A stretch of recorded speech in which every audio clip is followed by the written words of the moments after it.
हैं, अगले साल बंगाल के चुनाव होने हैं, लेकिन तैयारियां पहले से हो रही हैं और इन तैयारियों के बीच में ये जो जनता जनार्दन खड़ी है, इसको कहीं ना कहीं निशाने पर लिया जा रहा है कोरोना के। आप देखिए कितनी बड़ी तादाद में वहां पर लोग मौजूद हैं और दिलीप घोष खुद ही ना मास्क लगाए हुए हैं, ना ही उनके पास कोई सैनिटाइजर जैसी व्यवस्था नजर आ रही है। और जो भीड़ वहां पर उमड़ी है उसमें भी बहुत सारे लोग बिना मास्क के नजर आ रहे हैं। सोशल डिस्टेंसिंग किसी के बीच में भी नजर नहीं आती है। तो क्या कोरोना खत्म हो गया है? दिलीप घोष जो दावा कर रहे हैं, बंगाल के अंदर सिर्फ एक नाटक नौटंकी की जा रही है, एक षड्यंत्र के तहत वहां पर लॉकडाउन लगाया गया है और उसी षड्यंत्र के तहत रैलियां करने से रोका जा रहा है, धार्मिक कार्यक्रम करने से रोके जा रहे हैं और दीदी एक तरह से साजिश रच रही हैं, बंगाल के अंदर बैठकर सीएम होने का वो फायदा उठा रही हैं, अपनी पावर का दुरुपयोग कर रही हैं। दिलीप घोष जिस तरह से कह रहे हैं कि कोरोना खत्म हो गया है, खुद भी मास्क नहीं लगाए हुए हैं और वहां पर जितनी जनता जनार्दन मौजूद है उसमें बहुत सारे लोग ऐसे हैं जो मास्क बिना लगाए नजर आ रहे हैं और सोशल डिस्टेंसिंग तो किसी के बीच में नजर नहीं आ रही। तो ऐसे में क्या समझा जाए कि कोरोना बंगाल से खत्म हो गया है, या फिर जो आंकड़े निकलकर सामने आ रहे हैं जिनका मैंने जिक्र किया, 3107 मामले सामने आ गए, 53 लोगों की मौत हो गई और अभी तक 3730 लोगों की जो है मौत हो चुकी है सिर्फ बंगाल के अंदर राज्य की अगर बात करें, और जो कुल संक्रमित लोगों की संख्या वो 1.9 लाख पहुंच गई है। तो ऐसे में जो परिस्थितियां हैं बंगाल के अंदर, उन पर ध्यान दिया जाए, आंकड़ों को ध्यान में रखकर देखा जाए, या फिर दिलीप घोष की बात सुनी जाए और एक जिम्मेदार पद पर बैठा हुआ व्यक्ति अगर इस तरह की बात कर रहा है और उसका अभी तक उन्होंने कोई खंडन नहीं किया है, किसी भी तरह का अभी रिप्लाई उनकी तरफ से नहीं आया है, ना ही पार्टी की तरफ से, कि आखिरकार ये दावा जो किया जा रहा है कि कोरोना खत्म हो गया है और एक साजिशन लॉकडाउन लगाया गया है, तो ये सही है या फिर गलत है। और इसी पे चर्चा के लिए हमारे साथ कई मेहमान इस वक्त स्टूडियो में मौजूद हैं। प्रेमकांत तिवारी जी वरिष्ठ पत्रकार के तौर पर हमारे साथ जुड़े हैं, पंकज रस्तोगी जी भी हमारे साथ वरिष्ठ पत्रकार के तौर पर शामिल हैं, प्रीतपाल सिंह जी आम आदमी पार्टी से हमारे बीच हैं, संतोष यादव जी आरएलडी से हमारे साथ जुड़े हैं। बहुत बहुत स्वागत आप सभी लोगों का। प्रेमकांत जी, कोरोना खत्म हो गया है और साजिशन लॉकडाउन लगाया गया है और इस लॉकडाउन को लगाने की वजह यह है कि कोई भी रैलियां भारतीय जनता पार्टी के लोग ना कर सकें, अपनी चुनावी तैयारी ना कर सके। जी, ये दिलीप घोष जी ने जो आरोप लगाया है वो सोच तो ये रहे होंगे कि ममता बनर्जी ने जिस तरीके से कम्युनिस्ट पार्टी को उखाड़ फेंका था, तो एक बहुत ही आक्रामक उनका तेवर रहता था और बहुत ही कहना चाहिए जिद्दी तरीके से उन्होंने अपना काम किया और आखिरकार एक लंबे संघर्ष के बाद में उन्होंने कम्युनिस्ट पार्टी को उखाड़ फेंका। लेफ्ट पार्टी की जब गवर्नमेंट चली गई तो उसके बाद में शायद है कि दिलीप घोष भी उसी मानसिकता और उसी प्रवृत्ति को लेकर के चलते हुए ये इंप्रेशन में हैं कि हम भी कुछ कर ले जाएंगे। लेकिन कोरोना खत्म हो गया है और लॉकडाउन जबरदस्ती लगाया गया है, ये नाटक कर रही हैं, ये कहना मैं किसी भी सूरत में इस बयान के पक्ष में खड़ा नहीं हो सकता। सच तो बात यह है, केरल को आप छोड़ दीजिए और देख लीजिए मुंबई और दिल्ली में भी पहले बहुत तेजी से कोरोना बढ़ा था, बीच में कुछ डाउन हुआ था, अब फिर कुछ नए केसेस उभरने लगे। तो पश्चिम बंगाल में भी आपको मैं बता दूं कि बहुत से हजारों लोग संक्रमित हो रहे हैं, सैकड़ों लोग मर रहे हैं और ये रोजाना का हाल है। आप एक बात ये गौर कीजिए कि जो कोलकाता का पुलिस कमिश्नर है वो तक टेस्ट हो गया है पॉजिटिव। तो ऐसी सूरत में ये कहां से कहा जा सकता है कि भाई कोरोना खत्म हो गया, कोरोना चला गया है? कैसे आप कह सकते हैं? और फिर आप एक बात देखिए, भीड़ जुटा रहे हैं, उनमें सोशल डिस्टेंसिंग नहीं है। खुद दिलीप घोष जी अपनी बात को कह रहे हैं, काफी कुछ हाथ वाथ उठा के काफी उत्साह में और जोश में कह रहे हैं, मास्क नहीं लगाए हुए हैं, किसी एहतियात को बरत नहीं रहे हैं। ये कतई नहीं कहा जा सकता है। अरे भाई चुनाव है, ठीक है, चुनाव आएगा 2021 के अप्रैल में आएगा, तो आप अपने चुनाव की तैयारी धीरे धीरे कीजिए। अभी बहुत सारे आपके पास ऐसे जरिए हैं, ऐसे माध्यम हैं जिनके माध्यम से आप अपनी पार्टी को बढ़त दिलाने के लिए ठीक जो है। कुछ भी प्रयास कर सकते हैं कीजिए, लेकिन ये तो ना कीजिए। बिल्कुल पंकज जी, इन पे कार्रवाई क्यों नहीं होनी चाहिए? प्रशासन को इन पर एक्शन क्यों नहीं लिया जाना चाहिए? इतनी बड़ी संख्या में लोगों को इकट्ठा किया है, खुद भी मास्क नहीं लगाए हैं, लोगों को परेशान। अगर कोई भी कोविड-19 का इनमें से अगर एक हो गया, उसकी वजह से कितने लोग और संक्रमित होंगे, इस बात से बेपरवाह बिना मास्क लगाए आप मंच पर यह कह रहे हैं कि कोविड-19 खत्म हो गया, ये एक नाटक चल रहा है। तो ये राजनीतिक तौर पर एक बखेड़ा खड़े करने के अलावा और क्या माना जाए, और इन पे कार्रवाई क्यों नहीं होनी चाहिए? देखिए, एक बात ये तय समझ लीजिए कि बहुत बिलो पॉवर्टी लाइन वाला और जो मतलब वेस्ट बंगाल की संरचना है बहुत गरीबी की है, और उसी का फ़ायदा उठाते हुए 18 साल ज्योति बसु ने शासन किया। और वहाँ जिस तरह की स्थिति वहाँ पर है, वहाँ जैसे पानी में वो पाया जाता है, आपके एक मतलब एक केमिकल आता है, वो पाया जाता है, जिसके चलते लोग वहाँ 20 साल की उम्र का व्यक्ति 40 साल का दिखाई देता है। तो इस तरह की चीज़ें वहाँ पे हैं, और आज तक वहाँ पेयजल की व्यवस्था नहीं हो पाई, बहुत गरीबी का साम्राज्य है।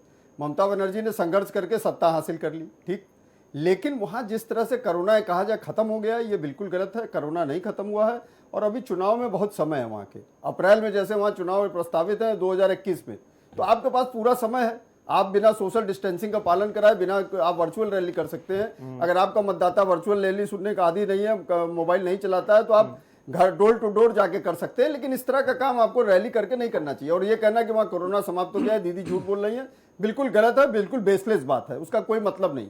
सीधी बात समझ लिया, वहाँ कोरोना ना खत्म हुआ ना होगा, और वहाँ कोरोना है और बहुत प्रचारित तौर पे है। वेस्ट बंगाल में तो कोरोना के रिकॉर्ड है, लेकिन वो बात अलग है कि वहाँ की गवर्नमेंट उसको उजागर नहीं करती, वो अलग मैटर है, उसको बताती नहीं। लेकिन ये अगर कायदे से वहाँ चेकिंग हो जाए तो कोरोना के बहुत मरीज निकलेंगे, वो बात अलग है कि गवर्नमेंट उसको उस तरह से नहीं, क्या नाम है, सामने लाती है, ये अलग मैटर है। लेकिन जिस तरह से इन्होंने रैली का आयोजन किया, अब आप क्या ममता बनर्जी को वहाँ रैली के आयोजन से रोक सकते हैं, जो वहाँ की सिटिंग चीफ मिनिस्टर है और सत्ताधारी दल है? तो टीएमसी को क्या आप रोक सकते हैं? तो आप इस तरह का काम क्यों कर रहे हैं? कोरोना फैलाने का काम कर रहे हैं। वहाँ जिस तरह से भीड़ दिखाई जा रही है और जिस तरह से पब्लिक वहाँ बिना मास्क के और बिना सोशल डिस्टेंसिंग के घूम रही है, तो कितने लोग संक्रमित हुए होंगे? जो संक्रमित रहे होंगे वो भी रैली में गए होंगे, उन्होंने कितना संक्रमण फैलाया होगा, ये तो बाद में पता लगेगा ना, अभी तो नहीं समझ में आ रहा। तो ये जिस तरह की दिलीप घोष का बयान है, ये निहायत ही निंदनीय है, जनहित में नहीं है, पब्लिक के उसके लायक जिम्मेदार पद पर वो भारतीय जनता पार्टी में है, प्रदेश अध्यक्ष आप हैं, पार्टी की तरफ से एक्शन पहले तो होना चाहिए, बिल्कुल होना और चाहिए। उसके बाद अगर प्रशासनिक तौर पर इन पर कोई एक्शन होगा तो हंगामा और क्रिएट करेंगे। लेकिन क्या इनको खुद सोच समझ कर समझ में नहीं आता है भाई? देखिए, एक बात, चुनाव से ज्यादा ये महत्वपूर्ण है कि हम कोरोना से बचें, लेकिन नहीं, आप वहां मंच पर खुद ही खड़े। आप देखिए, इनको खुद देख लीजिए, खुद मास्क नहीं लगाए हुए हैं, दूसरे को क्या जागरूक करेंगे? एक बात तय समझ लीजिए कि पहली बात तो इनको रैली की परमिशन किसने दी? वहां की सत्ताधारी दल, वहां उस गवर्नमेंट ने परमिशन इनको कैसे दे दी कि इतने आदमी इकट्ठा होंगे और ये मंच संचालन करेंगे? तो ये गवर्नमेंट की और इनकी कहीं ना कहीं से मिली मार है, दोनों लोगों की साठ गांठ दर्शाती है। नहीं, आपको परमिशन कैसे हुई? ममता बनर्जी तो बहुत सी चीजों में परमिशन देने से मना कर देती है, तमाम चीजों पे वो तमाम आक्षेप लगाती है, तमाम तरीके का वो करती है। तो आपने परमिशन कैसे दे दी भाई? गवर्नमेंट की बिना परमिशन के, बिना वहां संबंधित डीएम के परमिशन के रैली नहीं हो सकती है। ये परमिशन तो मुझे लग नहीं रही है, क्योंकि वहां पर लॉकडाउन की परिस्थितियां हैं, लॉकडाउन में लोग बाहर नहीं निकल सकते, इतनी ज्यादा भीड़ जुटाना और वहां मंच का सज्जा होना और वहां जिस तरह से संबोधन वो कर रहे हैं, बिना परमिशन के रैली नहीं हो सकती। वेस्ट बंगाल में तो संभव नहीं, तो पुलिस और प्रशासन क्या कर रहा था? परमिशन ऐसा नहीं, वहां बिना परमिशन के ये कहीं ना कहीं से गवर्नमेंट, वहां के सत्ताधारी दल और ये बीजेपी के जो लोग दिलीप घोष हैं, इन लोगों की मिली मार से ये चीज हुई है कि आप ऐसा करिए, उसके बाद हम अपना जो करेंगे, आप अपना वोट बैंक लेके चले आइए, हम अपना वोट बैंक लेके चले जाएंगे। कहीं ना कहीं से ये चीज को परिलक्षित करता है, ये तय मान के चलिए। बिल्कुल प्रीतपाल जी, ये रैली हो रही है और रैली के बीच में खुद ही जो नेता हैं वो खुद ही बिना मास्क के घूम रहे हैं, तो संदेश तो वो खुद ही साफ तौर से दे रहे हैं, उनको मुंह से बोलने की कोई जरूरत थी ही नहीं। उनके जो हाव भाव हैं उनको ही समझ लीजिए कि मुंह पे मास्क तो है नहीं। बाकी जो लोग खड़े हैं उनसे कोई अपील भी नहीं है कि मास्क लगा लीजिए, आप सोशल डिस्टेंसिंग रख लीजिए। तो ये कोरोना हम भगा देंगे, 21 दिन में जीत जाएंगे, इस मानसिकता के साथ जीत जाना था तो फिर ये तो बहुत पहले हो जाना चाहिए था, ये रैली बहुत पहले हो जाती और जो परिस्थितियां बनती, लॉकडाउन होना ही नहीं चाहिए था फिर तो इस देश के अंदर, और जो परिस्थितियां होती देखी जाती। हिमांशु जी, अगर पूर्व में आप देखेंगे तो भाजपा के जितने नेता रहे हैं कोरोना को लेके गंभीर नहीं रहे हैं।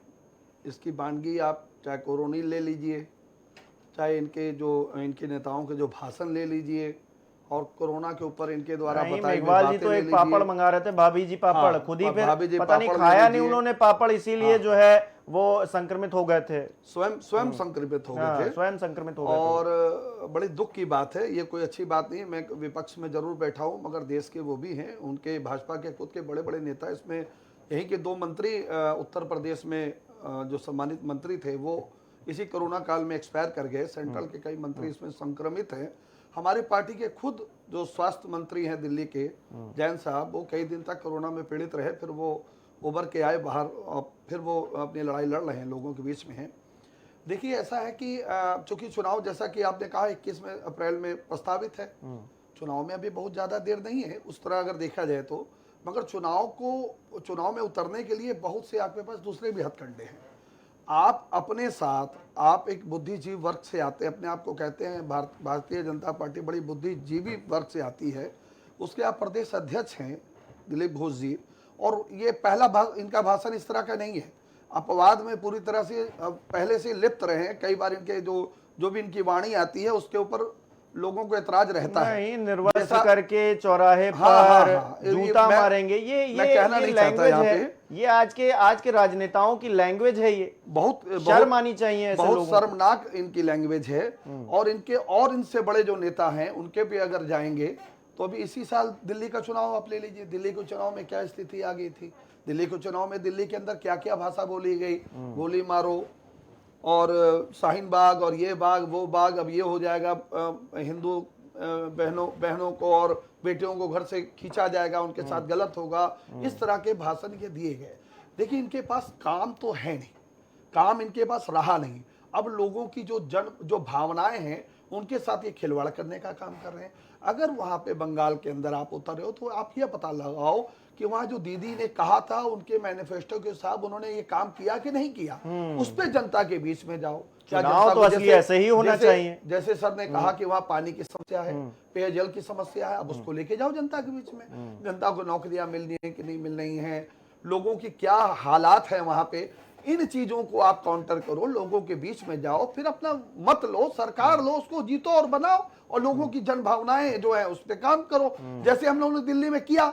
आप लोगों को भड़काने का काम करते हैं, जाति सूचक बातों का काम करते हैं, आप बात बात पे राम जी को बीच में ले आते हैं, हनुमान जी को बीच में ले आते हैं, तिरंगे को बीच में ले आते हैं, सेना को बीच में ले आते हैं। ये अपने इन चीजों से बाहर आकर जो लोगों की भावनाएं हैं, जो लोगों की जरूरत है, रोटी कपड़ा मकान, बिल्कुल, आप उस पे काम करो ना, उस पे बात करो, लोगों से बिल्कुल, इस बात से मैं बिल्कुल सहमत हूं। और संतोष जी, इसी बात को लेकर मैं आपके पास आ रहा हूं। चुनाव असली होना चाहिए, वो इसी मुद्दों पर होना चाहिए कि आपने जो कहा वो कितना किया, प्रत्येक क्षेत्र में जो जनप्रतिनिधि हैं उन्होंने कितना काम किया। चुनाव तो इसी बेस पर होना चाहिए, लेकिन कोरोना खत्म हो गया है। 1 सेकंड हम लेना चाहेंगे, 30 सेकंड। देखिए हिमांशु जी, वहां पर आर्सेनिक है पानी में, जो मैं अभी कहना चाह रहा था, वहां पानी में आर्सेनिक पाया जाता है और बहुत से जिले आर्सेनिक से पीड़ित हैं। मतलब आर्सेनिक वहां की बहुत पीने की पानी की तो इस देश में एक बहुत बड़ी समस्या खड़ी होने वाली है, और खड़ी भी हो चुकी है। फट जाएंगे और आदमी मतलब कम उम्र का आदमी अपनी दूनी उम्र के दिखाई देगा। बिल्कुल बिल्कुल। उसके लिए देखिए साइंस है, उसके लिए साइंस है, केंद्रीय उस पे जल काम आयोग किया। ने अब इसके लिए दिल्ली के बता लिए, रखा। अब दिल्ली का ले लीजिए, दिल्ली जल में शक्ति 2013-2014 में पानी पिया नहीं जा सकता लेकिन था। हाँ, मैं सर कल से बात पता, टोटी से पानी पिया नहीं जा सकता था। आम आदमी पार्टी ने इस पे काम किया, अब लोग टोटी से पानी पी रहे हैं डायरेक्ट। चलिए, ठीक है प्रीतपाल जी, संतोष जी, देखिए चुनाव तो इस मुद्दे पर होना चाहिए, लेकिन कोरोना खत्म हो गया है। कोरोना बंगाल में खत्म हो गया है, तो वहां की जो सरकार है उसकी तो पीठ थपथपानी चाहिए कि उन्होंने बड़ा अच्छा काम कर दिया। असल में लेकिन कह रहे हैं ये तो काम ही नहीं कर रहे हैं, दो तरफा बातें करते हैं लोग। हिमांशु जी, बात यह है कि बीजेपी के पास एक सूत्र है कि बड़ा करे सो माफ है, छोटा करे सो दंड। बीजेपी अपने आप को बड़ी पार्टी कहती है, वो जो भी काम करें या जो भी जुमलेबाजी करें, वो ये देखो जुमलेबाजी पार्टी है ये। इनका एक भी काम आज तक 2014 से लेकर के आज तक जितने भी इनके भाषण रहे हैं, एक भी भाषण उठाकर देख लीजिए या एक भी इनका वादा उठाकर देख लीजिए आज तक अगर इन्होंने पूरा किया हो। चूंकि इन्होंने अपने वादे पे खरे नहीं उतरे, वादे पर इन्होंने काम नहीं किया। तो इसलिए चाहे पश्चिम बंगाल हो या जहां पे चुनाव हो, वहां पर ये जुमला बात करके ही, विवादित मुद्दा उठा करके ही ये अपना काम करते हैं। अब ये पश्चिम बंगाल में गए हैं ये कहने के लिए कि कोरोना खत्म। अब कोरोना खत्म है, जब हमारे देश में 45 लाख लोग जो है कोरोना से पीड़ित हैं, उस समय ये बात आ रही है कि कोरोना खत्म। 9 लाख एक्टिव केस है, 9 लाख लोग एक्टिव है। एक्टिव केस है। और जब हमारे यहाँ 500 केस थे, तब हमारी पूरी इंडिया में फुल लॉकडाउन था। आज 45 लाख लोग हमारे पीड़ित हैं। उसके बाद बीजेपी के जो दिलीप घोष जी हैं, कलकत्ता के जो प्रदेश अध्यक्ष हैं, वो ये कह रहे हैं कि कोरोना खत्म। अरे भाई, ये किस देश से बाहर से आए हैं? ये इंडिया में रहते हैं। 45 लाख आदमी हमारा पीड़ित है, परेशान है, 9 लाख लोग एक्टिव हैं। और उत्तर प्रदेश में आप ले लीजिए अगर, तो हमारे प्रदेश में 2 कैबिनेट मंत्री की डेथ हो गई है। और आप देख लीजिए, सांसद रीता बहुगुणा जोशी, मंत्री ब्रजेश पाठक, और ये मोहनलालगंज के सांसद कौशल किशोर, लंबी कतार है। ये तमाम लोग आज जो है पीड़ित हैं कोरोना से और भर्ती हैं। इनको अस्पताल नहीं मिल रहा, बेड नहीं मिल रहा, दवा नहीं मिल रही है, और वो कह रहे हैं कोरोना खत्म हो गया। ये कैसी बात है भाई? मतलब 45 लाख आदमियों को ये बिल्कुल अनदेखा कर रहे हैं। ये भाभी जी पापड़ और एक बात और आप देखिए कि इनकी जो रैली है, जो भीड़ इकट्ठा इन्होंने किया है, जिस भी तरीके से इकट्ठा किया हो उसके तरीके हैं, लेकिन उसमें कोई सोशल डिस्टेंसिंग नहीं है। ये जिम्मेदारी उस व्यक्ति की होती है जिसने इस रैली को बुलाया है, जो उनका संबोधन करेंगे। बिना सोशल डिस्टेंसिंग के ये कोरोना फैलाने का यही काम अगर किसी दूसरे आदमी ने किया होता ना, तो उसके ऊपर सैकड़ों मुकदमे लग जाते और वो आदमी जेल में होता और 6 महीने बाद, साल भर बाद वो छूटता। तो मेरा तो ये कहना है कि बीजेपी जुमलेबाज पार्टी है, जुमले के आधार पे। और जो अभी सरदार जी ने कहा नहीं कि तो इनके ऊपर कार्रवाई होनी चाहिए। वहां तो कार्रवाई होनी बिल्कुल चाहिए। मैं यही मांग कर रहा हूं कि अगर कोई दूसरा व्यक्ति होता। नहीं, ये तो चलिए, मैं अभी एक और बात का जिक्र करूंगा, मध्य प्रदेश का। लेकिन मध्य प्रदेश में चलिए बीजेपी की सरकार है, कार्रवाई कैसे होगी ये उस पर बाद में चर्चा। बंगाल में तो ममता बनर्जी की सरकार है। अगर इस तरह की चीजें हो रही हैं तो ममता बनर्जी को इन पर कार्रवाई करनी चाहिए। पहले परमिशन कैसे दे दिया? मैंने कहा कि बीजेपी चोर करे तो मौसेरे भाई वाला है। नहीं, ये बात नहीं है। बीजेपी करे तो माफ है, दूसरा करे तो दंड। तो ममता बनर्जी के ऊपर 4 मुकदमे लग जाएंगे। अभी उनके ऊपर सीबीआई छापा पड़ा था, उनके जो डीआईजी था, उनके आईजी था। सरकार तो उनकी वहां पर है ना। मेरी बात तो सुनिए, कह रहे हैं। एक बात तो यह है कि हमारी केंद्र सरकार इतनी प्रेशर में रखती है दूसरे मुख्यमंत्रियों को, इतना दबाव में रखती है, उनके अधिकारियों पे इतना दबाव रहता है, तो वो कैसे आदमी काम करे? उनको काम नहीं करने देते हैं। नहीं, अभी आप मध्य प्रदेश में देखिए। अरे मध्य प्रदेश, अरे मेरी बात तो सुन लीजिए, मेरी बात सुन लीजिए। मध्य प्रदेश में सरकार गिरते देखा आपने? मध्य प्रदेश में सरकार गिरते देखा। राजस्थान में सरकार किसी तरीके से बची, तो किस तरीके से कोई मुख्यमंत्री काम कर पाएगा स्वच्छंद रूप से? भाई उसको तो काम करने के लिए स्वच्छंदता चाहिए ना। मध्य प्रदेश में क्यों गिरी उसके कई रीजन है। कई रीजन नहीं है। रीजन सिर्फ एक है कि विधायक अगर ना खरीदे जाएं और अगर केंद्र सरकार का दबाव ना हो तो सरकार नहीं गिरेगी। अपने विधायकों को नहीं समझ पाएगी, अपने नेताओं को नहीं कैसे समझ पाएगी। संभालेंगे भाई? नहीं, वो अलग मुद्दा है। वो अलग मुद्दा है। मुद्दा अलग नहीं है। मुद्दा यही है कि सरकार जबरदस्ती बनाई जाती है और दूसरी सरकारों पर प्रेशर रखा नहीं, जाता तो है। पश्चिमा ममता बनर्जी को कार्रवाई करनी चाहिए। अरे ममता बनर्जी कार्रवाई हो सकता है करें, मैं ये नहीं कह रहा हूं कि उनको कार्रवाई नहीं करनी चाहिए, दो लेकिन दिन मेरा ये पहले कहना है कि दो केंद्र दिन सरकार पहले का का दबाव भाषण है, है ना, अब तक तो इसलिए इनके कार्रवाई ऊपर होनी कार्रवाई चाहिए। कर पाना बहुत मुश्किल काम है। डिजास्टर मैनेजमेंट एक्ट के तहत इनके ऊपर कार्रवाई तो होना चाहिए। प्रेमकांत जी, जी ये कार्रवाई क्यों नहीं हो रही है? पहली बात तो ये सवाल खड़ा होता है कि 2 दिन पहले की ये रैली है और इसमें अभी तक कार्रवाई क्यों नहीं हुई है? अगर क्या ममता बनर्जी खुद इनके बयान के साथ खड़ी हैं? क्योंकि मैं तो इस बयान का समर्थन नहीं कर रहा हूं, आप भी नहीं कर रहे, पैनल में बैठा कोई नहीं कर रहा है। कोरोना खत्म हो गया है, ये एक बड़ा ही हास्यास्पद विषय इन्होंने कर दिया है और अभी तक भारतीय जनता पार्टी ने सवाल इनसे क्यों नहीं पूछा? मैं तो इस बात से हैरान हूं। दूसरी बात हैरानी वाली ये है कि पश्चिम बंगाल में ममता बनर्जी की सरकार है और वहां पर उन्हीं के बारे में बोला जा रहा है और मजाक उड़ाया जा रहा है, लेकिन उस पर कार्रवाई नाम की कोई चीज नहीं हो रही है। बेशक इसमें तो देखिए ये आश्चर्यजनक लग रहा है। वही ममता बनर्जी Planned है मुख्यमंत्री होते हुए कई बार ऐसा भी हुआ है कि चुनावों के समय में भारतीय जनता पार्टी के बड़े नेताओं, यानी यहाँ आजकल जो हमारे मुख्यमंत्री हैं योगी आदित्यनाथ जी, इनको भी वहां पर उतरने नहीं दिया, इनको रैली नहीं करने दिया और इन लोगों ने टेलीफोन से अपने जो है वो सभा को संबोधित किया। तो ये आश्चर्यजनक है कि वास्तव में इतनी बड़ी रैली और किस तरीके से उन्होंने ऐसे कर ली जहां पे सोशल डिस्टेंसिंग का कोई पालन नहीं हुआ। तो ये वास्तव में एक लगता तो नहीं है कि ममता बनर्जी ऐसा करने देंगी, और करने दिया तो कैसे करने दिया? पुलिस क्या कर रही थी, प्रशासन क्या कर रहा था। अब कुल मिलाकर के एक बात यह है कि वो भी ये सोच रही है कि चलो ठीक है, अगर बीजेपी एक्सपोज हो रही है तो चलिए एक्सपोज करने दीजिए, लेकिन एक्सपोजर भी ऐसे नहीं है। ये कोई तरीका नहीं होगा राजनीति का कि आप अपने ही लोगों को, वो भले बीजेपी माइंडेड हो वो अलग बात है, लेकिन अगर उनको आप इस तरह से रैली करने दे रहे हैं तो आप अपनी जनता को खतरे में डाल रहे हैं। तो ये तो ममता बनर्जी को नहीं करना चाहिए था और इसकी कोई इजाजत देने का कोई सवाल नहीं बनता था। कैसे करने दिया, ये वास्तव में एक बहुत बड़ा प्रश्नवाचक चिन्ह यहाँ पर लगता है। अच्छा, ऐसे ये ही नहीं एक करने मध्य देना प्रदेश चाहिए का था। मैंने क्योंकि जिक्र किया, तुलसीराम सिलावट जो नए नए मंत्री बनाए गए हैं अभी, जल शक्ति मंत्री आई थिंक, उनके एरिया में कलश यात्रा निकल रही है। कोई भी सोशल डिस्टेंसिंग का पालन नहीं है, कोई भी मास्क महिलाओं ने नहीं लगाया है। समर्थन कर रहे हैं तुलसीराम सिलावट कांग्रेस से। हाँ, बेशक वहां भी धज्जियां change उड़ी हुई हैं है गवर्नमेंट, सोशल तो डिस्टेंसिंग के अब मंत्री बन गए सिद्धांतों हैं, की। लेकिन कोई उनकी जिम्मेदारी तय नहीं है। वो कह रहे हैं आस्था का विषय है। कमाल का चल रहा है इस देश के अंदर। कोई कह रहा है कि कोरोना खत्म हो गया, कोई कह रहा है आस्था का विषय है। अब ऐसे ही सब आस्था दिखाते रहे अपनी अपनी। प्रेमकांत जी, नहीं, आस्था का विषय है तो आस्था के विषय में इस तरीके से आप वैज्ञानिक तथ्यों को आप कैसे नकार सकते हैं, सवाल एक लोकतंत्र है, लोकतंत्र में लेकिन आप कतई आप अराजक नहीं हो सकते हैं और आप कहीं भी सिद्धांतों का, नियमों का उल्लंघन नहीं कर सकते हैं। ये तो उनको भी समझना चाहिए। हम लोग तो ये सोचते हैं कि भाई किस तरीके से परिपक्व लोकतंत्र के रास्ते पर आगे बढ़ा जाए, और ये कोई बात नहीं है। आस्था पंकज आप जी, ये मानसिकता से आप आस्था रखिए, इन चीजों से रखिए, लेकिन जो वैज्ञानिक नियम और वो तथ्य हैं उनका तो पालन कीजिए। बिल्कुल कम से पंकज जी, शुरुआत में कहा गया था कि दिए जलाइए, तब तेलंगाना के एक विधायक थे, वो मशाल उशाल लेकर बाहर निकल गए थे और काफी भीड़ भाड़ करके वो जो है फोटो वोटो खिंचवा रहे थे। तब हम लोगों ने कहा था चलिए ठीक है, शुरुआती दौर हो सकता है अति उत्साह में आ गए, लेकिन अब जब लाखों लाख लोग प्रभावित हैं, हम इस तरह का वक्तव्य दे रहे हैं, इस तरह के कार्यक्रम करवा रहे, कैसे संभव है ये सारी चीजें? मैं समझ नहीं पा रहा हूं। हर चीज मजाक में ली जाती है क्या? ये तो मजाक ही हो गया है अब एक तरह से। उनका ये कहना कि कोरोना खत्म हो गया है, तुलसीराम सिलावट का वहां पर एक यात्रा निकलवा देना, वहां महिलाएं ना खाली कलश लिए हैं, कलश से लग रहा है सारा कोरोना भाग जाएगा। गजब की स्थिति है।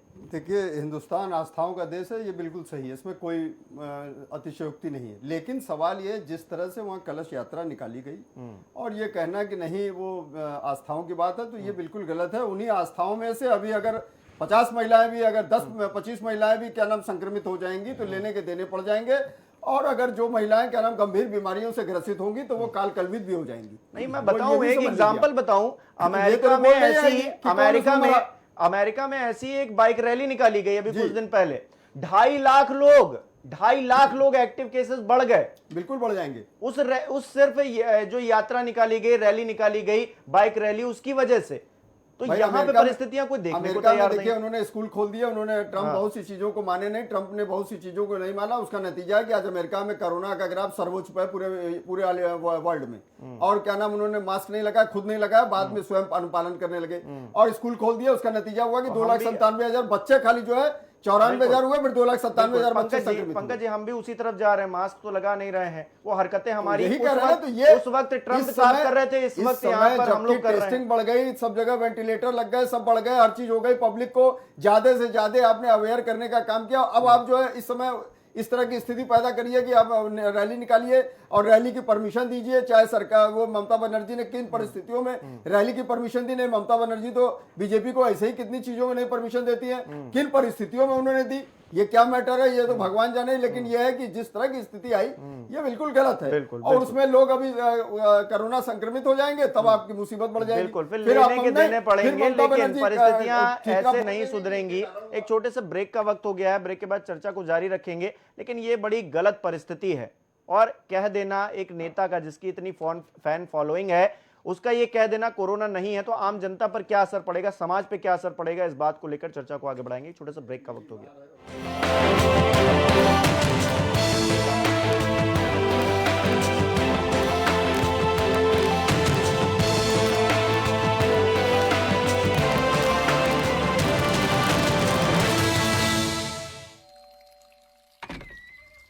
नमस्कार।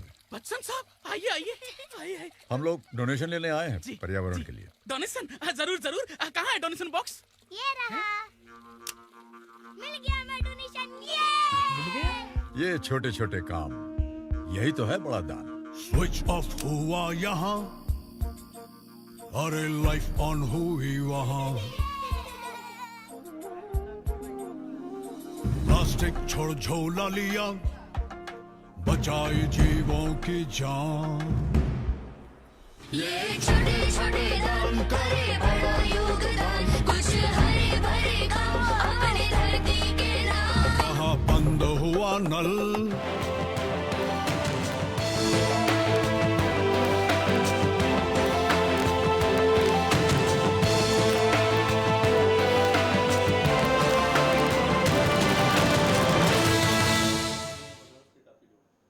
तो बंगाल में, पश्चिम बंगाल में अध्यक्ष हैं, प्रदेश अध्यक्ष हैं दिलीप घोष, वो कह रहे हैं कोरोना खत्म हो गया। इसको लेकर एक बयान भी सामने आया। टीएमसी के एक सांसद है, उन्होंने कहा है कि वो मानसिक रूप से विक्षिप्त हो चुके हैं, उनका इलाज कराने की जरूरत है।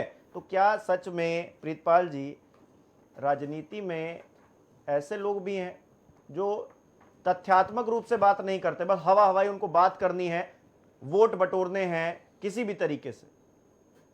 अब मानसिक विक्षिप्त तो टीएमसी वाले कह रहे हैं, मैं कह नहीं सकता, लेकिन इससे पहले भी उनके बयान आए हैं कि आप चौराहे पे ले जाकर जो आपके विरोधी दल के लोग हैं उनको आप जूतों से मारेंगे। ये क्या है? राजनीति में ऐसे लोग आएंगे तो फिर ये लोकतंत्र फिर कहाँ रह जाएगा? ये लोकतंत्र थोड़ी ना मजाक हो जाएगा। हिमांशु जी, पिछले 6 साल के अंदर जो राजनीतिक में गिरावट आई है, इससे हम आप अनभिज्ञ नहीं हैं, यहाँ बैठे सभी लोग उससे जानकार हैं कि जब देश के आज़ाद कराने में जिनका हाथ था, महात्मा गांधी तक को नहीं छोड़ा गया, उनकी मूर्तियां तक को तोड़ा गया इस देश के अंदर, तो मैं इन जैसे राजनीतिक दल जो हैं जिस तरह की भाषा बोलते हैं, उससे इससे ज़्यादा क्या उम्मीद लगाई जा सकती है? नहीं, महात्मा गांधी के आंदोलन को बताया था ये ऐसे ही फर्जी है। हर चीज़ बताया उन्होंने, कहा ऐसा तो हुआ ही कुछ नहीं था। महात्मा गांधी मतलब यहाँ क्या बताएं, नाटक कर रहे थे, मिलकर काम कर रहे थे। कई आक्षेप लगाए उन्होंने वो लड़कियों, मतलब कई तरह, मतलब जो नहीं कह सकते हम लोग, इस बात को यहाँ नहीं कह सकते हैं। हमारे लिए बहुत पूजनीय है हमारे महात्मा गांधी, उन्होंने देश को आज़ाद कराया। बापू ही हमारे देश के, हमारे नोट के ऊपर छपते हैं, हमारे अशोक चक्र में भी उनका सम्मान रखा जाता है। देखिए, भाषा का जो तौलने का तरीका है वो भाजपा का अपने हिसाब से है। एक बार देश का एक अभिनेता कहता है कि देश में हमको असुरक्षा महसूस हो रही है, उससे कहा जाता तुम पाकिस्तान चले जाओ। एक बार इसी देश की एक अभिनेत्री कहती है कि मुंबई पाकिस्तान की भाषा बोल रही है, तो उसके ऊपर माल्यार्पण किया जाता, उसको वाई श्रेणी की सिक्योरिटी दी जाती है। आप यहीं से अंदाजा लगा लीजिए कि जो भाजपा की भाषा बोलेगा, जो भाजपा की तरह सोचेगा, भाजपा के बताए हुए रास्ते पर चलेगा, उसको सुरक्षा भी मिलेगी, उसको अच्छे अच्छे पद भी दिए जाएंगे। कोई एग्जाम्पल दूर नहीं जाने वाले हैं। सुबोध सिंह को जिन्होंने मारा, जिसके ऊपर इल्जाम लगा, कोर्ट से वो जमानत से बाहर आते हैं, उसको क्या दिया जाता है? पदोन्नति करके उनको महामंत्री बना दिया जाता है। हमारे देश के अंदर राजनीति का स्तर जो गिरा इन 6 सालों के भीतर, हालांकि कांग्रेस इससे अनभिज्ञ नहीं है, कांग्रेस का भी बहुत बड़ा हाथ है, कांग्रेस ने भी देश को कोई बहुत अच्छी चीजें नहीं दी हैं। तो अगर वर्तमान में भाजपा आई है, कांग्रेस से लोग चिढ़े हुए थे, तो भाजपा ने भी 6 साल के अंदर देश को लड़ाने का काम, एक दूसरे को, लेकिन मैं तो यहाँ एक बात कह रहा हूँ ना प्रीतपाल जी, मैं तो यहाँ पे बात कह रहा हूँ ना कि चुनाव से आगे, इस राजनीति से आगे कुछ है ही नहीं। जिस कांग्रेस को आप, जो जनता है कि जिस कांग्रेस से चिड़ी हुई है, उसके साथ आप भी कभी एक साथ चुनाव लड़ने के लिए जा रहे थे, हालांकि बात नहीं बन पाई, फिर कभी चुनाव लड़ा नहीं गया, लेकिन बातें तो हो रही थी ना। तो इस राजनीति से ऊपर तो कुछ नहीं है ना इस देश के अंदर, वो किसी की जान भी नहीं है। पश्चिम बंगाल में कार्यकर्ता मारे जा रहे हैं बीजेपी के, इस बात से इनकार कर दिया जाएगा क्या? देखिए हिमांशु जी, कांग्रेस के साथ हम लोगों ने कोशिश की थी, पहली जब हमारी 28 दिन की सरकार बनी थी, तब भी हमने अपनी शर्तों पे सरकार मांगी थी। जब हमारा 49 दिन के बाद उन्होंने भाजपा के साथ मिलकर हमारा, जब हम लोगों ने लोकपाल वहां लाने की कोशिश की, इन्होंने हमारा लोकपाल नहीं मना किया, हमारी सरकार गिरा दी, हम लोगों ने इस्तीफा दे दिया, फिर चुनाव में आए, जीते, फिर सरकार बनाई, फिर जीते, फिर सरकार बनाई। देखिए, बात यहाँ पे ये आती है कि राजनीतिक स्थिति किसके और साथ वो किसकी लोकपाल है। वो लोकपाल कहाँ है सर? मैं वही वो पे आ रहा लोकपाल हूं, कहाँ मैं है? वही पे आ जानना रहा चाहता हूं, हूँ। मैं वही आज भी दिल्ली के अंदर हम लोगों ने लोकपाल की लड़ाई के लिए लगातार हम लोग अपनी कोशिश और उसके ऊपर हम लोग अग्रसर भी हो गए। उत्तर प्रदेश की धरती के ऊपर अब हम लोग पूरी तरह क्यों आ रहे हैं? अब हम लोग हर राज्यों में जा रहे हैं। नहीं, वो उत्तरांचल का भी राजनीति चुनाव बढ़ाई लड़ है, रहे हैं, लेकिन यहाँ बिहार पश्चिम का बंगाल चुनाव- में क्या हम हो अपने रहा आप को है? मजबूत और कर हाँ, रहे हैं। हाँ। देखिए, लोकपाल बनाने के पावर किसके पास है? संसद में। संसद में कौन बैठा हुआ है? भाजपा सरकार। भाजपा सरकार के पास अधिकार है कि जन जन का वो कसम खा के संसद के अंदर गए हैं संविधान की, तो उनका काम है कि हम लोकपाल में क्या मांग रहे हैं? लोकपाल में हम मांग रहे हैं कि जो हमारे टैक्स पेयर का पैसा जहां लगता है, अगर वो राफेल खरीदा गया था उसके आधार पर हमने पूछ लिया उनसे, तो वो टैक्स के पैसे से आ रहा था ना। लोकपाल से हमको एक जनता का अधिकार, जनता का जो महात्मा गांधी ने सोचा था, जो उनकी परिकल्पना थी, उसी को लाने का काम आम आदमी पार्टी कर रही है। तो भाजपा क्या इससे अलग है, इतर है? वो भी तो कहती है कि जनता को पता चलना चाहिए कि जनता के टैक्स के पैसे से वो कहां लग रहा, कहां नहीं लग रहा। तो इस बात पे अगर हम बात रखते हैं तो उसको अलग कर दिया जाता है। हम दिल्ली में स्वतंत्र नहीं है, हम पूरी तरह अपने में सरकार नहीं है। वहां पे 3 प्रकार की सरकारें चल रही हैं, आप भी दिल्ली जानते की हैं। बात नहीं, दिल्ली अब की मैं एक चीज मैं जानना अपनी चाहता बात हूं। कंप्लीट कर प्रीतपाल जी, लूं। मैं प्लीज। हिमांशु जी 3 सेकंड में अपनी बात खत्म कर लूं। जहां तक बात आ रही है कि अभी जो आज का विषय है कि वहां दिलीप घोष ने बंगाल के अंदर इस तरह की बात कही और इतने लोगों को इकट्ठा कर दिया। जब 4th अंत लॉकडाउन जब आया, उसमें कहा गया कि 100 लोगों को परमिशन दी जाएगी। हो सकता है परमिशन उन्होंने दी होगी 100 लोगों की। अगर वो परमिशन बड़ी है तो मैं ममता बनर्जी की सरकार या टीएमसी का कोई नेता मेरी बात को सुनो तो मेरी बात वहां तक पहुंचा दे। उत्तर प्रदेश के अंदर एनआरसी के ऊपर जब लोग यहाँ पे सड़कों पे उतरे थे, उत्तर प्रदेश के मुखिया ने उनके बड़े बड़े चौराहों पे पोस्टर लगा दिए थे, उनकी कुर्की करने की बात कही थी। जो नुकसान हुआ था, जो मानवीय नुकसान या संपत्ति का नुकसान हुआ था, उससे निपटने का उन्होंने काम किया था। ये ममता बनर्जी भी वहां पे बंगाल में करे, जो भाजपा के नेता है जिन्होंने इस तरह का उल्लंघन किया है, उनकी भी संपत्ति जब्त करे, उनके भी जो इलेक्शन लड़ने का अधिकार छीनने का बात कर रहा हूं। संतोष जी, ठीक है भेजे। प्रीतपाल जी, संतोष जी, देखिए ये कुर्की कर देंगे, ये सब तमाम अलग की बातें हैं, लेकिन अभी जो मौजूदा स्थिति है, ये नेता, ये तुलसीराम सिलावट हो या फिर दिलीप घोष हो, या आम जनता को बरगला रहे हैं, गलत दिशा में ले जा रहे हैं और जनता को भ्रमित कर रहे हैं। इसको लेकर इनके ऊपर सख्त कार्रवाई क्यों नहीं होनी चाहिए? मैं एक रीजन नहीं समझ पा रहा हूं, कोई भी आपको कोई समझ में आ रहा है कि इनके ऊपर कार्रवाई क्यों नहीं होनी चाहिए? बिल्कुल होना चाहिए इनके ऊपर कार्रवाई। कोरोना हमारे देश में बेकाबू है, इसकी रफ्तार इतनी तेज है। अब तो हम दूसरे पे आ गए। नहीं, अब आप देखिए कि इसकी रफ्तार इतनी तेज है, उसके बाद भी हमारे जिम्मेदार नेता जो बीजेपी की है, वो लोग कह रहे हैं कि कोरोना हमारे यहाँ से खत्म हो गया है। इनका मूल मकसद क्या है?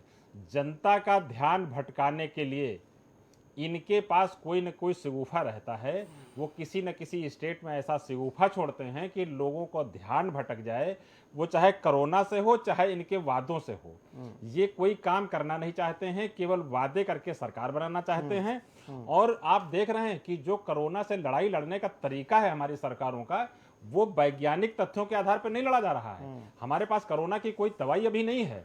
हमारे यूपी में जो टीम 11 काम कर रही है, उसमें आप देख लें कोई भी डॉक्टर उस टीम 11 में शामिल नहीं है। कोई जानकार जो हमारे यहाँ उपकरण खरीदे जा रहे हैं, किट खरीदे जा रही हैं, उनको आप देखिए कि 2500 की किट कितने में, 5000 में, 12000 में, 15000 में, और 65 जिलों में भ्रष्टाचार पहुंच चुका है। तो बीजेपी सरकारें जो हैं वो इस विषय पे बिल्कुल ध्यान नहीं दे रही हैं। जहां उनकी सरकारें हैं वहां पे भ्रष्टाचार हो रहा है, जहां पे उनकी सरकारें नहीं है वहां पे जबरदस्ती रैली करके या सरकार गिरा करके सरकार बनाना चाहते हैं। तो ये तो जनता का ध्यान मूल रूप से भटकाना चाहते हैं कि हम उन मुद्दों पे जनता बात न करे जिस मुद्दे पे हम सरकार को लेके आए थे। नहीं, ये भ्रमित करना क्या प्रेमकांत जी, इस वक्त पेंडेमिक सिचुएशन में आम जनता को भ्रमित करना और कहना कि कोई कोरोना नहीं है, दीदी भटका रही हैं, दीदी एक षड्यंत्र के तहत इन्होंने लॉकडाउन यहां पर लगा रखा है, कोई सख्त कार्रवाई क्यों नहीं होनी चाहिए इनके ऊपर? और जिस तरह से कहा जाता है कि वो हिंदू विरोधी हैं या फिर उन्होंने बंगाल में हिंदू विरोधी मानसिकता से काम हो रहा है, इन सब चीजों का कोई मतलब नहीं है। जो चुनाव लड़ा जाना चाहिए, इसका जिक्र जैसे पहले किया गया कि आम जनता के क्या मुद्दे हैं, पानी की समस्या है, गरीबी की समस्या है, इस पर बात करिए। लेकिन नहीं, बात हमको किस पर करनी है? हिंदू विरोधी हैं, कोरोना खत्म हो गया है, साजिश हो रही, षड्यंत्र हो रहा है? मैं भी एक बात ये कहना चाहता हूं कि ठीक उसी समय में जो भारतीय जनता पार्टी के राष्ट्रीय अध्यक्ष हैं जेपी नड्डा साहब, उन्होंने ये बयान दिया कि ममता बनर्जी एक हिंदू विरोधी मानसिकता से काम कर रही हैं, वोट बैंक को नजर में रख करके काम कर रही हैं और ये बहुत ही निंदनीय है। लेकिन चलिए ठीक है, यहां तक तो हम राजनीति को मान सकते हैं कि वो हिंदू वोट्स को पोलराइज करने के लिए, बंगाल में अपनी जमीन थोड़ा बढ़ाने के लिए, हालांकि उनको मालूम है कि ममता बनर्जी का सामना है और अभी इतनी जल्दी आसानी से ये सब कुछ होने नहीं जा रहा है। पिछले भी इलेक्शन में बहुत से लोगों को बहुत सी उम्मीदें नजर आने लगी थी, लेकिन कहां तक सीमित रह गए थे, 20-22 सीटों तक सीमित रह गए थे। अब इस समय आप देख लीजिए कि ममता बनर्जी की अभी भी स्ट्रेंथ क्या है और दूसरे विपक्षी दलों की स्ट्रेंथ क्या है, चाहे वो कांग्रेस हो, सीपीएम हो, लेफ्ट पार्टीज की कोई भी और भी पार्टीज हो। तो अभी कुछ नया बहुत परिवर्तन होने नहीं जा रहा है, लेकिन वो सोच रहे हैं कि हम चलो इस बार नहीं, अगली बार अपनी जमीन बढ़ाएंगे। तो वहां तक तो चलो ठीक है, लेकिन इस तरह से कोरोना, जनता इस बात को कहां तक लेने जा रही है? आपने इतनी बड़ी जनसमूह को खतरे में डाल दिया, लोग भावनात्मक रूप से आवेश में आ गए और चले आए। तो ये वास्तव में बहुत बड़ी एक अजीब सी आश्चर्य की बात है। वो ममता बनर्जी जो प्रधानमंत्री द्वारा आहूत मीटिंग्स में नहीं जाती थी, चैलेंज करके कि हम तो नहीं आएंगे, उसमें शामिल नहीं होंगे, और नहीं गई सीएए वगैरह को लेकर के, उन्होंने कितना आक्रामक रुख रखा और इस पर उनके ऊपर ये आरोप भी लगे कि वो वास्तव में एक तुष्टीकरण और वोट बैंक की पॉलिटिक्स। अच्छा, मैं प्रेमकांत जी ये नहीं समझ पाता हूँ, तुष्टीकरण की बात करते हैं, नीतीश जी जब ये कहते हैं कि हम SC/ST वालों को नौकरी देंगे अगर उनकी हत्या हो जाती है, तो ये तुष्टीकरण नजर नहीं आता है। हम कब्रिस्तान का जिक्र करने लगते हैं, मंदिर का जिक्र करने लगते हैं, तब तुष्टीकरण नजर नहीं आता है। तुष्टीकरण यहां नजर आने लगता है। तो अपने हिसाब से कुछ भी गढ़ लीजिए, अपनी राजनीति अपने हिसाब से किसी को भी कुछ भी बताने लगी है। ये बात सही है हिमांशु जी, राजनीति तो यही एक कला है। राजनीति को शब्दों की अच्छी खासी एक बाजीगरी है कि आप अपने पक्ष में किस तरह से विपरीत माहौल को भी अपने पक्ष में कर लीजिए।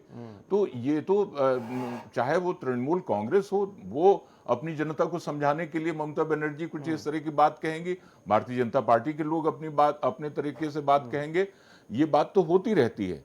लेकिन मेन जो मुख्य मुद्दा यह है कि कोरोना के बारे में एक बात हो रही है, बहस हो रही है कि कोरोना चला गया, इसको आप झुठला नहीं सकते हैं, ये कतई मतलब इसको स्वीकार ही नहीं किया जा सकता, और ये कहना बिल्कुल ही अनर्गल है, प्रलाप है, गलत है, असत्य है। पंकज जी, जनता को शिक्षित होने की जरूरत है, कम से कम थोड़ा तो शिक्षित होने की जरूरत है, अपना थोड़ा सा दिमाग लगा लेने की जरूरत है कि हम कलश यात्रा निकाल रहे हैं, सोशल डिस्टेंसिंग नहीं है, हमारे अगर कोरोना हो गया अपनी चिंता नहीं है क्या?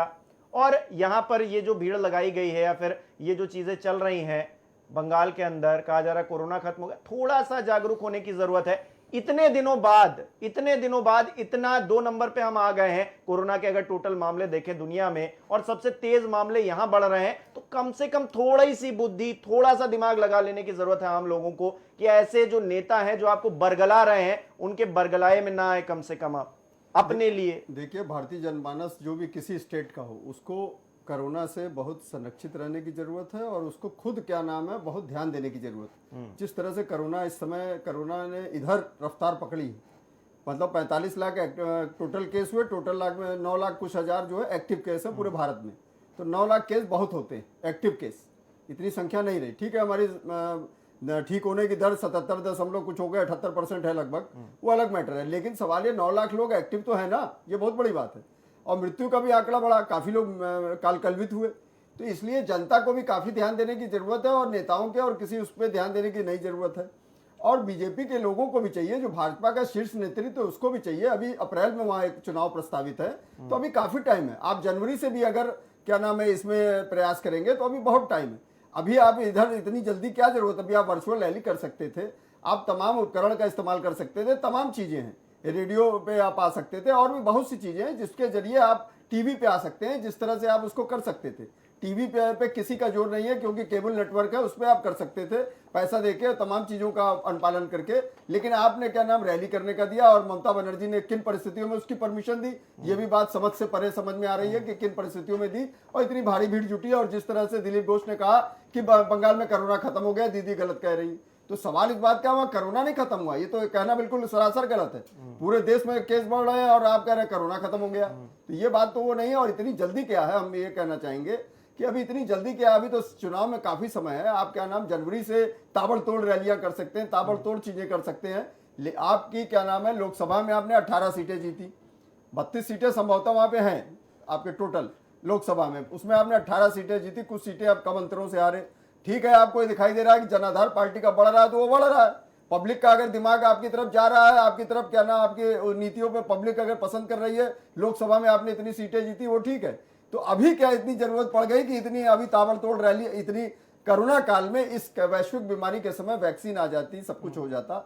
वैक्सीन आने का हो भी गया है कि वैक्सीन बहुत जल्दी 1-2 महीने में, जैसे रूस की वैक्सीन का फाइनल हुआ, इंडिया में भी 2-3 लोग लगे हुए हैं, कंपनियां लगी हुई हैं, मेडिसिन कंपनियां, तो हो सकता है बहुत जल्दी आ जाए। तो आपको अभी इतनी जल्दी करने की क्या जरूरत है, ये बात हमें समझ में नहीं आ रही। एक चीज जो मैं समझ पा रहा हूं कि प्रधानमंत्री नरेंद्र मोदी ने कहा कि छपास और दिखास के चक्कर में मत पड़िए, लेकिन ये जो बयान दिया गया है, ये कहा जा रहा है टीएमसी की तरफ से विक्षिप्त हैं, या फिर ये पढ़े लिखे नहीं है, इनको समझ में नहीं आता है, इनकी पढ़ाई की जरूरत है। लेकिन वो दिक्कत नहीं है, ये दिक्कत है ज्यादा होशियारी की।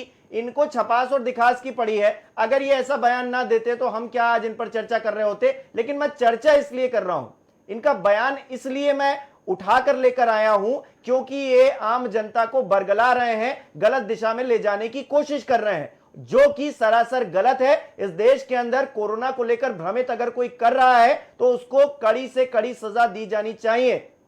भाई आप वो कोई भी हो, आप एक चीज तय समझ लीजिए, उस रैली में अगर 1 लाख लोग भी जुटे, तो आपने ये जब एक मैसेज दिया, उसमें मतलब शिक्षित भी हो सकते हैं, अशिक्षित भी हो सकते हैं, साक्षर निरक्षर दोनों लोग हो सकते हैं। तो आपने अगर एक मैसेज दिया कि कोरोना खत्म हो गया, और आपने जन जन में इस बात को कहा, तो वो जाके बाहर क्या डिस्टेंसिंग का पालन करेंगे, क्या वो सैनिटाइजेशन का पालन करेंगे, या मास्क लगाएंगे? नहीं लगाएंगे। और सबको और भी कहेंगे कि नहीं अब तो कोरोना खत्म हो गया बंगाल से, तो वो कितने लोगों को संक्रमित करेंगे? और बंगाल की ऐसी संरचना भी नहीं, बंगाल में संसाधन बहुत कम है, बहुत सीमित है, बहुत राज्य की स्थिति बहुत अच्छी नहीं, तो वहां और मुसीबत बढ़ जाएगी। तो इस तरह का बयान तो आपको नहीं देना चाहिए। और बीजेपी को भी चाहिए, अपने बीजेपी के शीर्ष नेतृत्व, राष्ट्रीय अध्यक्ष को भी चाहिए कि इस तरह की चीजों पे अंकुश और लगाम लगाना चाहिए। ये बिल्कुल गलत है कि मतलब आप इस तरह की रैली करवा रहे हैं, अभी चुनाव में बहुत समय है। आप अगर चुनाव में तैयारी करेंगे, जनवरी से अप्रैल तक आप ताबड़तोड़ रैलियां करिए, ना उसमें बरसात रहेगी ना कुछ रहेगा। आप इस समय ऐसा क्यों ला रहे हैं भाई, और जनमानस के बीच में आप क्यों ऐसा कुछ कहना चाह रहे हैं? जी, मैं एक बात ये कहना चाहता हूं कि ये आक्रामक लोग जो होते हैं, जो उच्छृंखल होते हैं, कुछ उद्दंड किस्म के लोग होते हैं, कुछ पार्टियों की एक ये नीति होती है, ऐसे लोगों को खुला छोड़ दो, छूट दे दो, वो बयानबाजी करेंगे और उसके बाद में क्रिया होगी, फिर प्रतिक्रिया होगी, और उसके बाद में उससे भी आपको कुछ न कुछ हासिल हो जाएगा। तो एक ये भी रणनीति हो सकती है कि उधर दिलीप घोष ने ये सब कह दिया, नाटक कर रही थी, अब नहीं। दूसरी बात एक ये, उनके जो सांसद हैं कल्याण बनर्जी, उन्होंने ये स्टेटमेंट दिया कि दिलीप घोष मानसिक रूप से विक्षिप्त है। अब ये देखिए क्रिया और प्रतिक्रिया होने लगी, बिल्कुल सही कह। तो कुल मिलाकर के, और ममता बनर्जी तो खुदे फायर ब्रांड भी हैं, और खुदे वो जो है वो ऐसे ऐसे बयान भी दे देती हैं जो लोकतंत्र के माहौल में आमतौर से वो उसको हमेशा अनुकूल भी नहीं माना जा सकता है और स्वागत भी नहीं किया जा सकता है। तो कुल मिलाकर के ये हमको लगता है कि इस तरीके से हो रही है कि अब की बार जो कुछ भी बंगाल में हो, हमारे तुम्हारे बीच में हो, और जो और अदर पार्टीज हैं वो किनारे लग जाएं। बिल्कुल। तो ये भी एक नीति हो सकती है। मैं तो सर जो मैं समझ पा रहा हूँ, ये बड़बोलेपन है, ये कुछ नहीं है, अपने आप को दिखास और छपास के चक्कर में चीजें करी जा रही हैं। लेकिन मैं इस बेशर्मी को बिल्कुल भी एक्सेप्ट नहीं करता हूं, और बिल्कुल भी जो भ्रमित करता है उस पर कार्रवाई होनी चाहिए, इस बात के समर्थन में खड़ा हूं।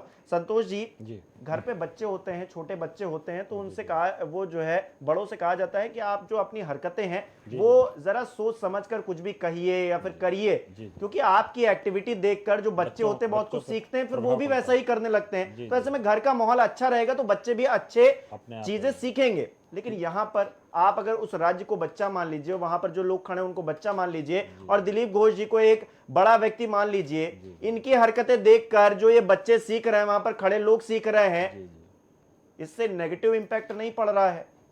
और ये जो नेगेटिव इंपैक्ट पड़ रहा है, इस बात की जिम्मेदारी लेते हुए क्या इनके ऊपर कोई एक्शन नहीं होना चाहिए पार्टी स्तर पर? नहीं, बिल्कुल होना चाहिए। इसमें ये प्रदेश अध्यक्ष हैं पश्चिम बंगाल के, लेकिन कहीं ना कहीं से राष्ट्रीय अध्यक्ष की सहमति से ही ये रैली हुई होगी। इतनी बड़ी रैली कोई प्रदेश अध्यक्ष अपने आप नहीं करता है, उसकी सूचना राष्ट्रीय अध्यक्ष तक को होती है। नहीं, राष्ट्रीय अध्यक्ष पहले कर रहे थे, वो तुष्टीकरण की बात कर रहे हाँ, थे। जो भी वो कर रहे हो, मेरा ये कहना है दिलीप घोष जी के बारे में कि जब पूरी दुनिया में, इंडिया में नहीं, स्कूल बंद हैं, कॉलेज बंद हैं, प्राइमरी स्कूल बंद हैं और तमाम रेल और तमाम संसाधन बंद हैं, तो जब हमारे बच्चों के स्कूल बंद हो सकते हैं, उनकी पढ़ाई लिखाई बंद हो सकती है, उनकी परीक्षा रद्द हो सकती है, तमाम एग्जामिनेशन कैंसिल किए गए हैं, ऐसी अवस्था में जब हमारी सरकार इतनी एक्टिव है कोरोना के मामले में कि बच्चों की पढ़ाई बंद है, उनकी शिक्षा बंद है और तमाम परीक्षाएं बंद हैं, तो ये रैली कैसे हो रही है? ये दोनों सरकारों को ऊपर प्रश्न चिन्ह लगाती रही, चाहे वो केंद्र सरकार हो चाहे वहां की प्रदेश सरकार हो। जब सारी संस्थाएं बंद हैं, क्या वहां पे स्कूल के बच्चे नहीं गए होंगे? जब स्कूल के बच्चे वहां पे हजारों की जनसंख्या में जा रहे हैं, तब तो फिर कॉलेज खोल देना चाहिए, फिर परीक्षाएं होनी चाहिए, स्कूल चलने चाहिए। अगर रैली हो सकती है तो फिर स्कूल कॉलेज बंद करने का क्या मतलब है? ट्रेन बंद करने का क्या मतलब है? फिर सोशल डिस्टेंसिंग का क्या मतलब है? अगर बीजेपी सरकार यही चाहती है, बीजेपी की राष्ट्रीय पार्टी ये चाहती है कि सब भीड़ इकट्ठा हो, बिना मास्क लगाए हम रैली करेंगे और लोगों को जूतों से भी मारेंगे अगर बोलेंगे, तो फिर तो सारे स्कूल कॉलेज सब खुलने चाहिए, परीक्षाएं होनी चाहिए, बच्चों की शिक्षा मिलना चाहिए, फिर तो ये सब कुछ होना चाहिए। ये तो जो आप कह रहे हैं कि जो हमको शिक्षा मिलती है तो बड़ों से ही मिलती है, तो बीजेपी तो सरकार में है, उनकी राष्ट्रीय पार्टी है, जो वो करेंगे दुनिया उनकी नकल करेगी, दूसरी पार्टियां भी यही करेंगी। प्रीतपाल जी, कानून में एक व्यवस्था है, आप किसी की जान लेने की कोशिश करें अगर, तो भी उसके लिए प्रावधान है और उस पर जो है मुकदमा दर्ज होता है और बहुत सख्त सजा मिलती है। जान जोखिम में ये डाला जा रहा है, ये किसी की अगर इसमें जान चली जाएगी तो कोई जिम्मेदारी लेगा? देखिए हिमांशु जी, जैसे कि अभी आप बात कर रहे थे कि वहाँ के ये प्रदेश अध्यक्ष इस तरह से बात कर रहे हैं, सीखा किससे इन्होंने? 2018 में जबकि राष्ट्रीय अध्यक्ष हुआ करते थे भाजपा के अमित शाह, वहाँ पे रैली करने के लिए कह रहे थे, बार बार रैली को उनकी अनुमति नहीं मिली थी, कोर्ट द्वारा उनको अनुमति मिली, वहां पे जाके उनकी रैली के अंदर गोली मारो के नारे लगे। नहीं, वो राजनीतिक तौर पर नहीं, सर प्रीतपाल जी, तो आप मैं नहीं, दर्शक कंफ्यूज हो जाते हैं। देखिए देखिए बात पे आ रहा हूं, अगर माहौल अच्छा है, ठीक है, कोई इस तरह का वायरस नहीं है, उस वक्त आप कोई राजनीतिक बात करते हैं, तुष्टीकरण की बात करते हैं, राजनीति समझ में आती है, लेकिन यहाँ पर आप भटका रहे हैं लोगों को, गलत दिशा में लेकर जा रहे हैं। माहौल तो खराब होना तब भी हुआ ना, गोली मारो, आप भाषण पे, वहां पे आप मंच पे, कानून है कि नहीं देश के भीतर? देश में कोई कानून है कि नहीं? कानून नाम की कोई चिड़िया है कि नहीं? तो वहां का राष्ट्रीय अध्यक्ष जा रहा, उसी की रैली में कहा जा रहा गोली मारो। मतलब हर जगह, दिल्ली ले लीजिए, इन्हें बद से बदतर इन्होंने स्थिति कर रखी है। आप काम के आधार पे जनता के बीच में क्यों नहीं जाते हो? अच्छी शिक्षा के आधार पे जाओ, स्वास्थ्य के ऊपर जाओ, रोटी कपड़ा मकान के ऊपर जाओ। इस समय कोरोना काल में 2 करोड़ 10 लाख लोगों की नौकरियां चली गई हैं, इसके ऊपर कोई काम लेके आओ। जो 2 करोड़ पर प्रति वर्ष आप नौकरियां देने वाले थे, 2 करोड़ 10 लाख इसी 3-4 महीने में नौकरियां चली गई, इसके ऊपर आप कोई रणनीति लेके आओ, उसके बीच जनता के बीच में जाओ, जनता आपको वोट देगी। मैं खुद खड़े होकर बोलूंगा कि हाँ भाई ये कह रही है, करके भी दिखाएंगे, मगर 6 साल में भाषण सिर्फ भाषण इन्होंने दिया। अब लोगों को लड़वाओ और वोट लो और राज करो, इनके अलावा इनके पास कुछ नहीं है। देश के भीतर कोई ऐसी चीज नहीं है जो बची है, सिर्फ फोर्स बचेगी, आर्मी बचेगी, बाकी सारी संस्थाएं ये बेच देंगे, लोगों को दे देंगे आने वाली सरकारें। आखिरी में मैं ये सिर्फ कहना चाहता हूं कि ये जो परिस्थितियां हैं, इस तरह के बयानबाजी है, ये होनी तो नहीं चाहिए और जो मुद्दे हैं चर्चा उन पर ही होनी चाहिए। ये इधर उधर के भटकाऊ चीजें राजनीतिक दल करते हैं, उनकी राजनीति अलग हो सकती है, लेकिन इस मामले में ये जनता को भटकाना, ये भ्रमित करना, कोरोना खत्म हो गया है, ये गैर जिम्मेदाराना, बहुत ज्यादा गैर जिम्मेदाराना बयान मैं खुद समझता हूं। और आखिरी में ऐसे लोगों के लिए क्या होना चाहिए, कम से कम ये मैं आपसे सुनना चाहूंगा। मैं एक बात ये इस पक्ष का हूं कि भारतीय जनता पार्टी का जो शीर्ष नेतृत्व है, उसको दिलीप घोष के खिलाफ इस पर कार्रवाई करनी चाहिए कि क्यों आपने रैली की क्यों आपने धज्जियां उड़ाई, ऐसे जो कोरोना से बचने के उपाय किए जा सकते थे, उनका एक अगर वो उदाहरण स्थापित कर दें तो एक बेहतर बात होगी। और इस मामले में हमारे साथियों ने भी ये बात कही कि वास्तव में ममता बनर्जी को भी कटघरे में खड़ा किया जाना चाहिए और ममता बनर्जी को भी इस बात के लिए दोषी ठहराया जाना चाहिए कि उन्होंने क्यों अलाउ किया। उनका प्रशासन था, उनकी पुलिस थी। आप बहुत सी चीजों में तो आप सेंट्रल गवर्नमेंट को भी चैलेंज कर देती हैं, उनके उसके खिलाफ आक्रामक हो जाती हैं, और इस मामले में आपने कैसे ये होने दिया, ये उनके खिलाफ भी इस पर जो है लिखा पढ़ी होनी चाहिए, कार्रवाई भी। बिल्कुल, बहुत बहुत शुक्रिया आप लोगों का जुड़ने के लिए, प्रेमकांत जी, पंकज जी, प्रीतपाल जी, संतोष जी इस डिबेट में हमारे साथ। लेकिन जो ये बयान है वो गैर जिम्मेदाराना है, पार्टी को तो कदम उठाना ही चाहिए, जो वहां की सरकार है उसको भी इसको लेकर कोई ना कोई कानूनी कार्रवाई करनी चाहिए ताकि इस तरह की हरकत दोबारा ना हो सके। हम यही उम्मीद करेंगे कि ऐसी कोई भी हरकत दोबारा नहीं होगी जब तक कोरोना काल चल रहा है, कम से कम तब तक तो जो भी नेता है, आम जनता है, वो समझ कर चलेगी। फिलहाल के लिए इस डिबेट में इतना ही, नमस्कार।